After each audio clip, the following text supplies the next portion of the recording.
Cycle de vie du document numérique. Le cycle de vie du document est lui aussi bouleversé par le numérique.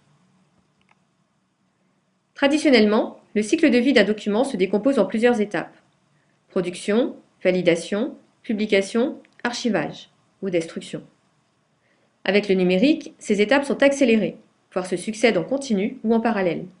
En effet, il est très facile de modifier un document ou de le copier et le diffuser, sans coût, à tout moment. Examinons tout d'abord la phase de production du document. La production se divise en étapes de conception et de réalisation. Plusieurs modes de travail sont possibles, seul ou à plusieurs, localement sur son ordinateur ou directement en ligne. Pour produire sur son poste de travail, il existe des logiciels spécialisés dans chaque type de document. Suite bureautique, logiciel de création et traitement d'images, musique, vidéo, éditeur de site web, éditeur de carte mentale. Les chaînes éditoriales, quant à elles, permettent de produire un document multi-support. Avec le web dit social, sont apparus des logiciels installés sur des serveurs web distants, permettant aux internautes d'éditer directement en ligne des documents. On parle de Software as a Service. Cela signifie que ces logiciels sont accessibles comme service en ligne à l'aide d'un simple navigateur web.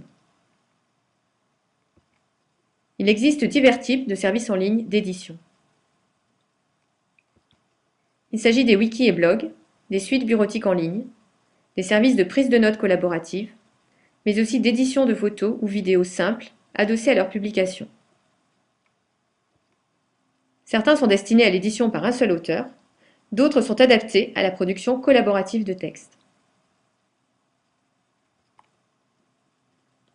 Si l'on souhaite créer un document collaborativement, il faut s'organiser pour répartir le travail, communiquer et produire le document, soit sur son poste de travail, soit directement en ligne.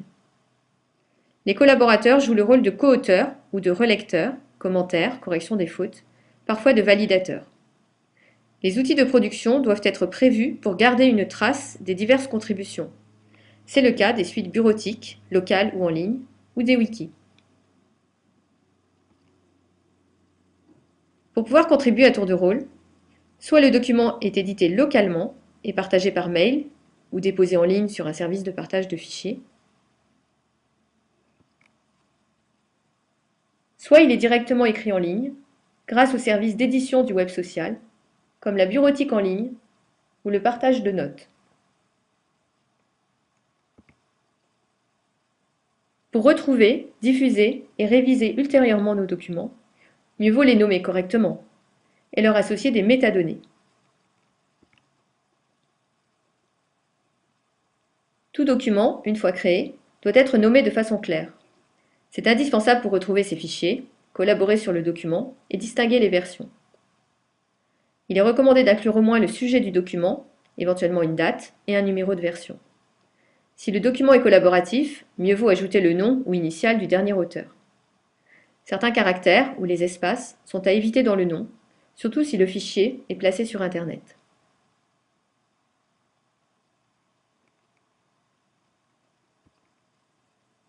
Gérer pour soi-même ou pour une diffusion plus large un document requiert de lui associer des métadonnées. Les logiciels d'édition de documents permettent de saisir et visualiser les métadonnées stockées dans les fichiers. Indexer signifie saisir des métadonnées. Auparavant réservée aux documentalistes, cette pratique peut être accomplie par chacun pour ses propres documents numériques. Suivant leur nature et leur but, les métadonnées peuvent être stockées dans le fichier, par le système d'exploitation de l'ordinateur, ou dans des bases de référence externes. Quels sont les enjeux des métadonnées? Être certain que des informations importantes, comme l'auteur ou la licence, circuleront avec le document quand le format du fichier le permet. Faciliter la recherche des documents dans des bases de référence, dans les entreprises, les institutions ou sur le web. Enfin, composer de nouveaux documents à partir de fragments correctement indexés. Comment diffuser ces documents? Avec Internet, rien de plus simple. Tout le monde peut partager et publier des documents, sans besoin d'intermédiaire ou de validation. Il faut bien sûr choisir le mode de diffusion, public ou privé, suivant la finalité du document.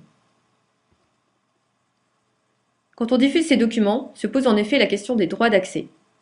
Suivant les cas, le document est privé, c'est-à-dire en accès restreint, ou public. Il faut également distinguer le droit de consultation, lecture, et le droit de modification, écriture. Le mode de diffusion d'un document dépend des droits d'accès que l'on souhaite lui associer. Pour restreindre l'accès, on peut protéger le document lui-même par mot de passe ou protéger l'accès au lieu de dépôt. Si le document est privé, le partage peut se faire au sein de l'entreprise ou administration. Sur le web, de nombreuses ressources sont en accès ouvert, en lecture seule, comme la plupart des sites web, ou parfois en écriture, comme des commentaires de blog. Sur certains services, on peut gérer des droits d'accès restreints, par exemple pour partager un document avec ses collaborateurs ou ses photos de famille. À l'ère du numérique en réseau, la diffusion des documents est simplifiée. Le partage peut être effectué sans validation et requiert simplement la copie du fichier initial, copie instantanée, exacte et dénuée de coût. L'envoi par mail, le dépôt sur un site web ou l'échange sur les réseaux pair à pair constituent 3 modes de partage populaires sur Internet. Pour diffuser un document produit sur son poste de travail, il faut choisir au préalable un format de fichier interopérable pour s'assurer que nos interlocuteurs pourront ouvrir le fichier. Il faut également limiter le poids du fichier, surtout en cas d'envoi par courrier électronique. Un document directement édité sur le web peut être publié via l'interface du site. Par exemple, sur un wiki ou un blog, la page préparée est publiée à l'aide d'un simple bouton. Quant aux services de bureautique en ligne, ils permettent de choisir les paramètres de partage du document. Enfin, des questions juridiques se posent lors de la diffusion d'un document. Peut-on réutiliser une image, une musique ou une vidéo pour nos documents? Inversement, comment indiquer les droits d'usage concernant nos propres documents mis en ligne? Actuellement, le droit d'auteur ou le copyright interdisent a priori toute utilisation d'une œuvre originale sans autorisation.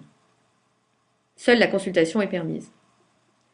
Cependant, certains auteurs choisissent une licence de libre diffusion, autorisant par avance certains usages, voire la modification du document.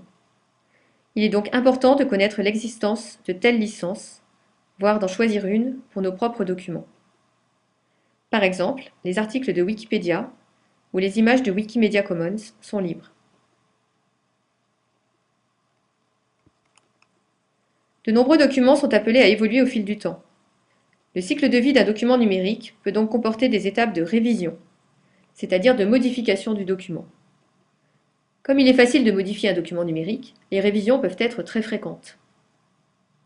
La création et la gestion des versions est désignée par le terme anglais versionning. Parfois, le but est d'atteindre une version finale du document. Dans ce cas, les versions antérieures sont des brouillons ou documents de travail. Parfois, la notion de version finale n'existe pas. La création de nouvelles versions se poursuit indéfiniment. C'est le cas des blogs ou des wikis. Créer une nouvelle version se fait localement sur son poste ou en ligne, suivant l'outil de production. On peut enregistrer manuellement de nouvelles versions à partir du logiciel de production local. Si l'on conserve les fichiers des versions, une règle de nommage claire est nécessaire. Il existe des systèmes qui gèrent automatiquement l'historique des fichiers. C'est le cas des systèmes de gestion électronique de documents, GED, utilisés dans les entreprises et les institutions. Enfin, les wikis enregistrent automatiquement l'historique de la moindre modification. Tous ces outils permettent d'identifier, distinguer, voire comparer les versions. Dernière étape du cycle de vie du document, l'archivage. Cette étape concerne surtout le monde professionnel. On peut souhaiter conserver des documents, même peu utilisés, que ce soit dans le cadre individuel ou professionnel. Dans les entreprises et les administrations, pour diverses raisons, certains documents doivent être conservés. Ils sont alors archivés dans une version finale et figée. Les problèmes à résoudre concernent la sauvegarde sur des supports de stockage durables et dans des formats de fichiers durables. Ainsi, le document restera consultable sur le long terme, si nécessaire.